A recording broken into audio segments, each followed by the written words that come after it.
Morning, everyone. So you must be wondering, what is a man doing speaking at a Fearless Women's Summit?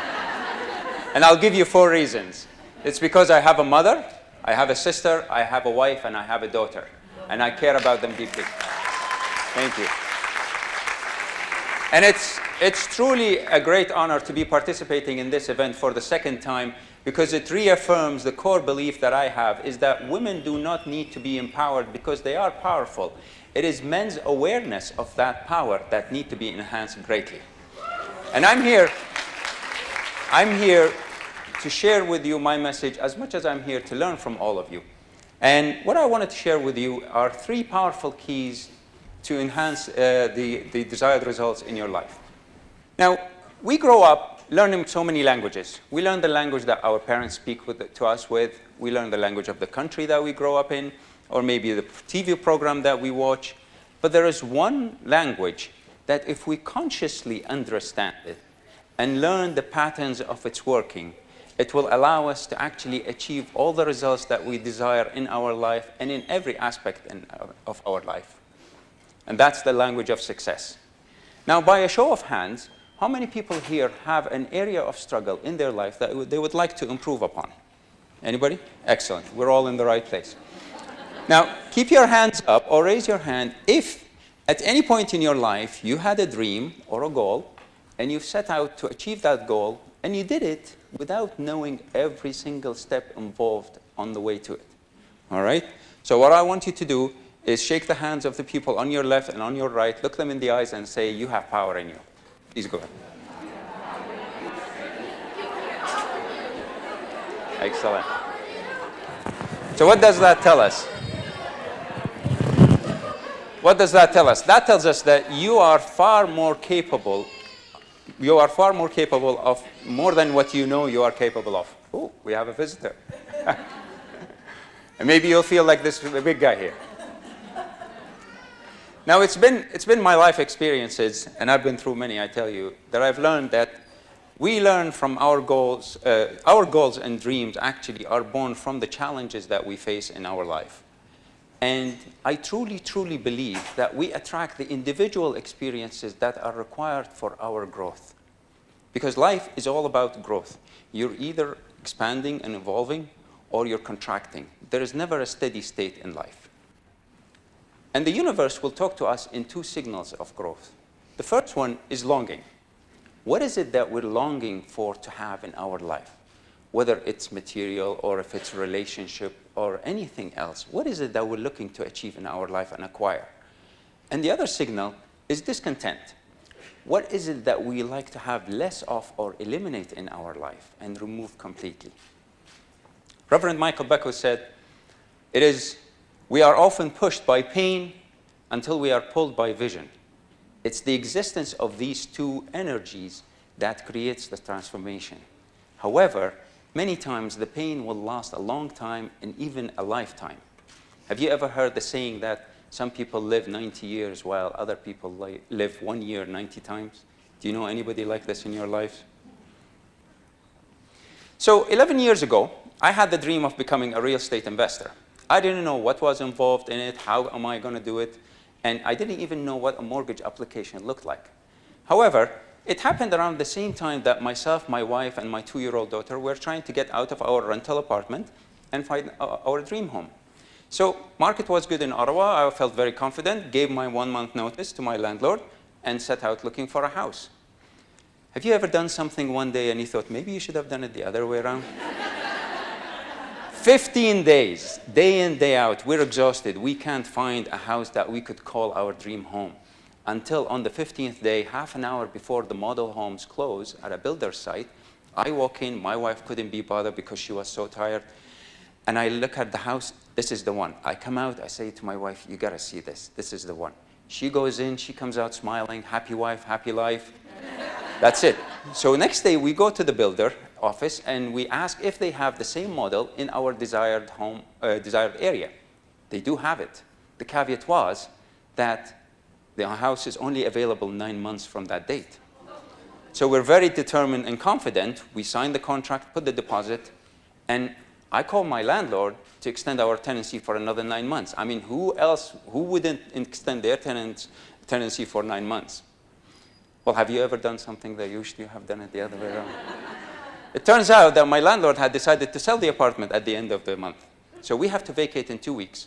So we are in this predicament where, number one, we have to vacate in 2 weeks. We have no place to stay. And who's going to rent you for 9 months? And if they do, you're going to end up paying rent as much as 2 mortgages. So we're sitting down in a defining moment, and we're listing all the ideas that are possible, that are coming to us. And one idea jumped at us. What if we find a property that will serve as a good rental prospect for the future, and we would acquire it in the meantime while looking for financing in the coming 9 months to finance the other house? So we set out not knowing what our chances are and how successful we would be. 4 days before the eviction date, we walk into another builder's site. They have one house that was purchased by a lady 2 weeks before, but her circumstances has changed and she wasn't able to have the contract anymore, and she's out of her grace period, and she needed somebody to take over the contract, and we were there, and we took it. Now, someone might say, or some people might say, this is luck, or this is out of the blue. Reality is, it was neither luck or out of the blue. It was the combination of a vision, very clear vision, a burning desire to achieve that vision, and steps taken in the direction of that vision, despite everything that's coming. You see, our life, when you look at it in living full spectrum, falls in 4 quadrants. The first quadrant is the health and well-being. How do you feel about your fitness and your health? Is it the shape and the fitness level that enables you to live life comfortably and happily? The other quadrant is relationships.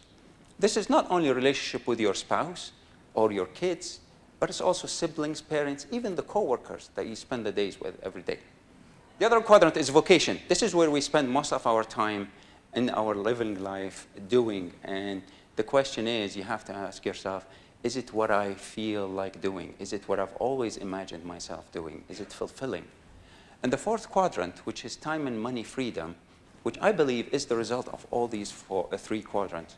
How do you treat yourself? How do you spend your vacation? How do you spend your money? And all of these quadrants are interdependent on each other. It would be unrealistic for us to expect one not to function properly and expect the other 3 to work. The problem is, many times in life, we all get used to struggle in different areas, and we just chug along, accepting things the way they are, and then we wait for that external trigger to change our results. And let me expand on something which I call the reserve formula. Our thoughts will create our feelings. If I am thinking positive thoughts, I feel excited, I feel motivated. If I'm thinking negative thoughts, I feel unmotivated, I feel depressed, or I feel not excited to do anything special. And our feelings will instigate our actions. If I'm motivated, I will go and do creative stuff. I'll do constructive stuff in my life. If I'm sad or depressed or unexcited, I will go actually about whining about life, looking for ways to prove that things are not working in my life the way they should be. And the actions will create the results. This is what we call our environment. So thoughts cause feelings, feelings cause actions, and actions generate the results. Unfortunately, majority of the people go the other way around, and they say because. So what the majority of the people, what they would say is, because these are my results, I have applied for jobs and I got rejected a few times, then my hands are tied. Or maybe because I failed in a relationship or in a business endeavor, then this is really all I can try. And that leads to the feeling that you are sad, you are dejected, and you're unmotivated. And this takes you to the thought that there is no point of trying anyway, while in fact, everything is driven by the thoughts that we have. Which brings us to our key number 1, designing your dream. Everything in this room, the chair you're sitting on, the walls, the ceiling, even the clothes you're wearing, they were created twice. The first time as an imagination, somebody thought about it, imagined it, and then secondly, they put it to pen and paper and created it in physical form. The same concept exactly applies to every aspect in our life, whether it's material, whether it's a mindset, whether it's a relationship that we're looking to achieve. We need to be able to vividly imagine what we are looking for and set the energy in the universe to ask for it. If I come to you and I say, give me something that makes me happy, your immediate answer will be, well, what is it? Exactly what you're asking for. This is exactly what it is. If we are not clear in our asking of life, the answer will be as ambiguous as ever. So my question is to you, what do you love? What are you really loving to have in your life? And there is a very important aspect here, is that I use the word love and not want, because it has to come naturally. And Nancy already spoke about the internal confident voice that is inside us, that drives us and tells us exactly what we are destined for, what's our vision, what's our purpose in life. However, many times, because of life, we hear so much noise, and that little quiet voice gets actually covered. So clarity is power. It's very important to know what you want and be very specific. Just like when you walk into a showroom, a car showroom or a model home, you feel it, you sit in there, you see yourself in it. The same thing with your success, the same thing with the relationship that you want to achieve. You have to imagine it and feel it every day before you sleep and after you wake up in the morning. Key number 2 is deciding for your dream. Setting a decision towards your dream is taking a step, an unwavering commitment in the direction of your dream, regardless of everything that will happen. It is you saying, I will achieve this goal no matter what. It's not saying, I will try this and see what happens.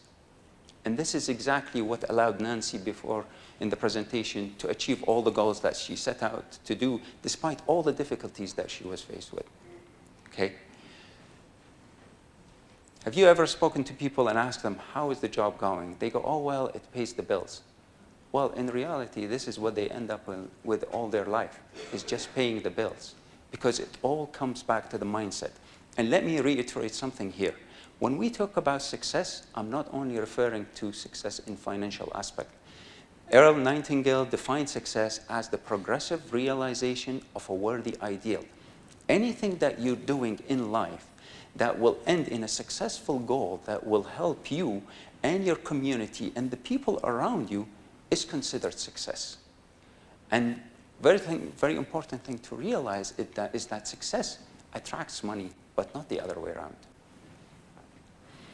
So in the mid-70s, my mom was working as an international law expert in Iraq, which is where I was born and grew up. And as a holder of a graduate degree, a master's in law, she worked for the government, and there was the right afforded to employees at one time that they can import a vehicle, a Mercedes-Benz, from Germany at a reduced cost, one time only. However, the trick was that the person had to go and get that vehicle by themselves. So my mom, being my mom, decided that she would go and get the vehicle. By the way, for the record, this photo is actually from the late 60s. I was looking for a photo, an older photo, and the only one I can find is my parents' wedding photo. So my dad is somewhere here, but I had to chop him out. It's not about him today. Wonderful guy. So my mom, being my mom, decided to go to Germany, and she took her best friend, who doesn't even know how to drive. They flew in the winter months. Now, this is a lady who's never driven in Europe before, no snow tires, no navigator, AA map, that's Automobile Association, not Alcoholic Anonymous, and an intention and a destination. And she drove all the way from Stuttgart to Baghdad, 4,300 kilometers. And I grew up hearing the stories about her driving through the Anatolian mountain series in Turkey, or sliding left and right on the European snowy roads and sticking her arm out from the window to push against the other car. And I'm thinking like, Mom, are you crazy? It's a car. Or the day when she drove actually for almost 8 hours through the night, because they were driving in Turkey and there wasn't any service or hotel stations to stay at. And two ladies, if they stopped on the side of the road, they would be robbed. And she kept herself awake by eating all the time. So from that experience, by that, she did it not because she wanted the car, and it wasn't for the thrill of adventure. She did it because many years before, even before she was married, she promised herself that she will be treated equally in rights and duties to any man. And that was one occasion where a right was afforded to her, and she actually decided to exercise it.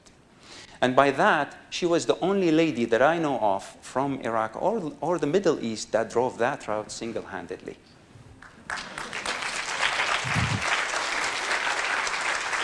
And from that experience, I get to keep the number plate that came with that car. This will serve as a reminder for myself and my son of the determination of his grandmother.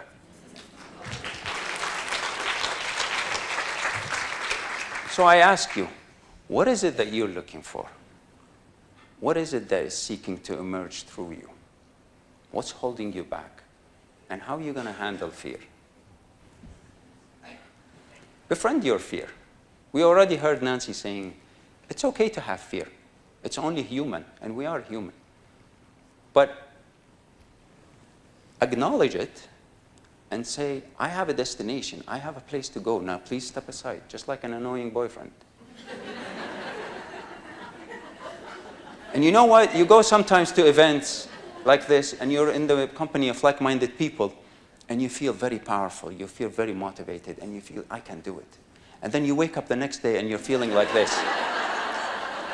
And the question starts coming up. What if you fail? Who do you think you are? There are so many people before you who did it. What makes you special? But we tend to forget that as humans, we had one of our biggest achievements, and it's that we learned to walk. Now, many people might say, well, this is instinctive and your muscles are going to grow anyway. Yeah, but there is one aspect, is that despite all the banged heads and the scraped knees and the falls, we stood up and walked. And you know why? Because we did not have any concept of fear. Fear is false evidence appearing real. We are always living in a moment other than the present moment and imagining situations that never occurred, and it holds us back. And if Nancy was to fall for that, she wouldn't have achieved the things that she achieved. So it's very important that we remember this innate drive that is born within us and tap into it. And it's okay. When you have fears, always remember to reconnect to your why. Why is it that you set out to do what you wanted to do? Why is it that you wanted to achieve? And that will bring you back to the present moment. And fear is conditioned into us by many cases and in many situations. From our childhood, sometimes because of our parents, and for the best of intentions. That's what they're trying to do to protect us. And later on, it's by society where it creates these lines and these boxes that fits us in. And then other times, it's experiences that we experience as adults in life, and we think this is all we can, and we retreat back into our comfort zone. Speaking of conditioning, I spent many years in high tech, and it was very common to talk about company shutdowns and company closures at the dinner table. So one day I picked up my daughter, she was 4 years old, from the daycare. And I said to her, as we drove, I said to her, how was your day? And she goes, fine. And then I look in the mirror, and she's gazing through the side window. She goes, actually, Jordan was bothering me. I think we should give him a layoff. Poor Jordan. I don't think he's getting any severance package by the look of it.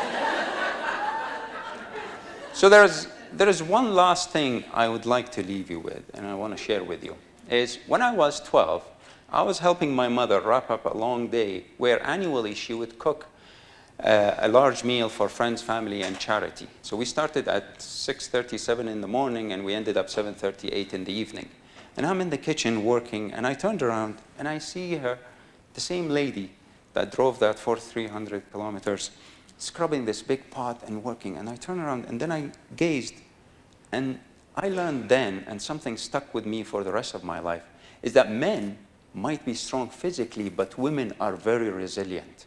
And in this day and age, we need more resilience than strength.